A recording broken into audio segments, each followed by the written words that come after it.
ma'rifat sebagai jalan rahmat.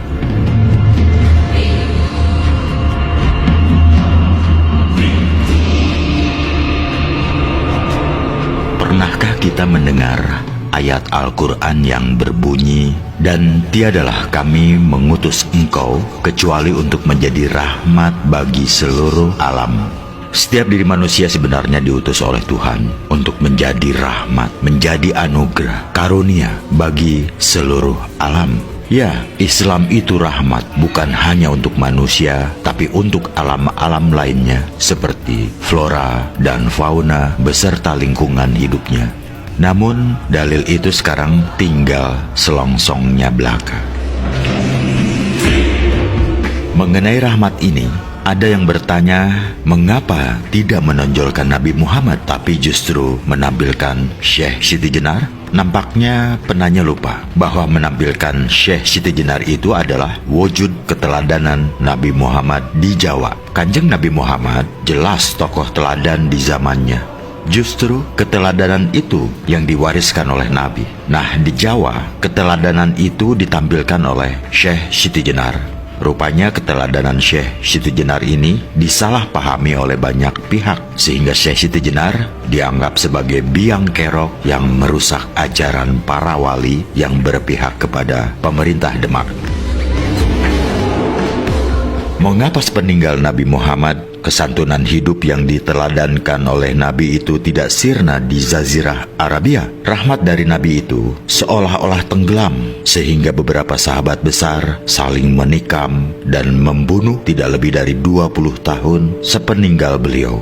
Islam yang semula menjadi terang umat manusia, anugerah bagi semua satwa dan flora, tiba-tiba menjadi bencana. Terwujudlah sahabat-sahabat yang tidak bisa saling memahami dan akhirnya saling bunuh. Lahirlah serpihan-serpihan umat yang haus darah. Muncullah kalangan yang kering akal dan pemikirannya, sehingga ayat-ayat suci itu disajikan secara mentah kepada umat.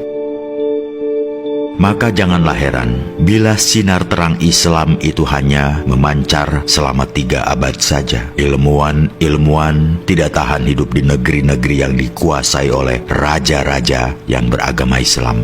Alim ulama yang disebut-sebut sebagai orang yang paling sadar terhadap kehadiran Allah itu tinggal namanya saja di Al-Quran. Tengah umat yang hadir adalah ulama sebagai rahib atau pendeta. Kerahiban atau kependetaan yang ditiadakan oleh Islam justru tumbuh subur di masyarakat Islam. Alim ulama sebagai pelita bagi umat telah padam, digantikan oleh ulama yang menjadi Tuhan, yang kerjanya menghakimi dan menghukum manusia. Wewenang Tuhan telah dioper alih oleh ulama. Apa akibatnya? Islam yang semula diturunkan untuk membebaskan manusia dari belenggu keberhalaan justru menjadi umat manusia yang tertindas oleh berhala, sehingga hilanglah makna hidupnya.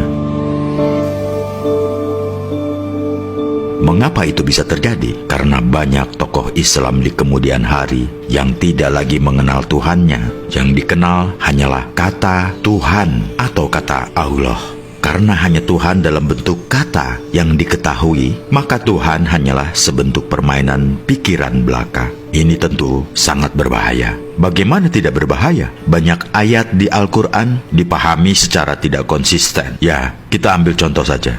Potonglah tangan pencuri laki-laki dan perempuan. Coba perhatikan penggunaan kata tangan dalam Al-Quran atau hadis. Ternyata tangan tidak diartikan sebagai tangan anggota tubuh. Untuk hadis yang menerangkan tangan di atas lebih baik daripada tangan di bawah, tidak diartikan secara literal. Ini diartikan perbuatan memberi lebih baik daripada minta-minta. Atau paling tidak, hadis tersebut dipahami sebagai yang memberi lebih baik daripada yang menerima. Tangan Tuhan dipahami sebagai kekuasaannya. Potonglah tangannya, lalu diartikan sebagai benar-benar memotong tangannya. Kalau begini kan kehadiran Islam itu tidak lebih daripada hukuman potong tangan yang dilakukan oleh suku-suku primitif di berbagai belahan dunia. Terus bagaimana pencuri itu bisa bertobat dan memperbaiki dirinya sebagaimana yang dituju dalam Al-Quran bila tangannya telah buntung? Pemahaman-pemahaman agama secara dangkal inilah yang dikecam oleh Syekh Siti Jenar. Syekh Siti Jenar melihat bahwa pemahaman agama secara literal, dangkal, dan hanya menekankan sisi formalitas saja akan membawa kehidupan agama yang dipenuhi kepalsuan.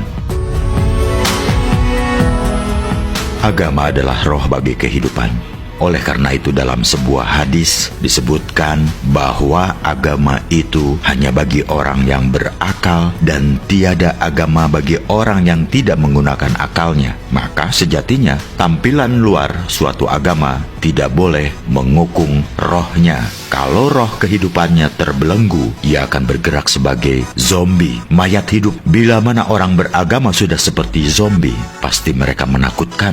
Karena itu, jangan heran bila agama di zaman sekarang ini nampak menakutkan dan tidak menenangkan. Manakala substansi agama dihilangkan, maka yang ada bukanlah rahmat tapi bencana. Seperti yang telah dijelaskan tadi, Islam datang untuk membebaskan. Artinya, ya, membebaskan dari belenggu kemelekatan. Islam datang untuk membangkitkan kesadaran manusia akan ilusi dunia yang menyelimuti dirinya. Perhatikan dengan seksama, ternyata dunia itu adalah kesenangan yang menipu. Dunia hanyalah harta benda yang sifatnya maya. Dunia ini nampak nyata hanya karena kembara pikiran kita. Ya, mata kita melihat satu fase dari gerak dunia, lalu pikiran kita memberi makna, sehingga indah dan tidaknya tergantung pada pikiran kita. Tetapi bila keindahan itu hanya di seputar pikiran, maka kelak akan kecewa. Hewan bisa melihat, tapi tidak mampu mengarahkan penglihatannya pada satu fase dari gerak dunia. Maka hewan tidak mengenal indah tidaknya dunia ini. Syekh Siti Jenar tidak hanya melihat fase-fase gerak dunia, bahkan dia telah melampaui kilatan-kilatan yang ada di pikiran. Maka Syekh Siti Jenar dapat membedakan mana yang nyata dan mana yang sunyata atau hampa. Sebuah pertanyaan besar, bukankah Al-Quran telah membakar hakikat dunia ini 1000 tahun sebelum hadirnya Syekh Siti Jenar? Mengapa Syekh Siti Jenar yang diunggulkan dan bukan Nabi Muhammad yang menyampaikan wahyu kepada umat manusia? Ya, Al-Quran memang telah membabar mayanya dunia ini. Tapi ingat, 1000 tahun sebelum Al-Quran diwahyukan kepada Nabi, di India ada Siddhartha yang mendapatkan pencerahan dan membabar kemayaan dunia. Al-Quran menggarisbawahi ajaran sebelumnya, sedangkan Syekh Siti Jenar membuktikan kebenaran ajaran-ajaran yang ada. Dengan demikian, tidak ada yang perlu dikontroversialkan. Di dalam babat Jakat Tingkir diceritakan bahwa Syekh Siti Jenar memasrahkan diri sepenuhnya terhadap keputusan para wali untuk menghukum mati dirinya. Syekh Siti Jenar dikenai hukuman pancung, tapi ada yang aneh. Kepala yang terlepas dari badan itu mampu bicara dan memanggil semua darah yang menyembur itu untuk kembali ke tubuh, dan tidak boleh ada yang masih tercecer. Semua darah seakan dihirup lenyap, tidak ada jejak, dan kepala menempel lagi pada tempatnya. Sempurna, tidak berbekas. Cahayanya pun memancar cemerlang. Lalu Syekh Siti Jenar menyampaikan salam kepada semua orang yang berkerumun menonton penghukuman terhadap dirinya. Tentu saja semua penonton tertegun, takjub, tidak dapat bicara sambil melongo saja.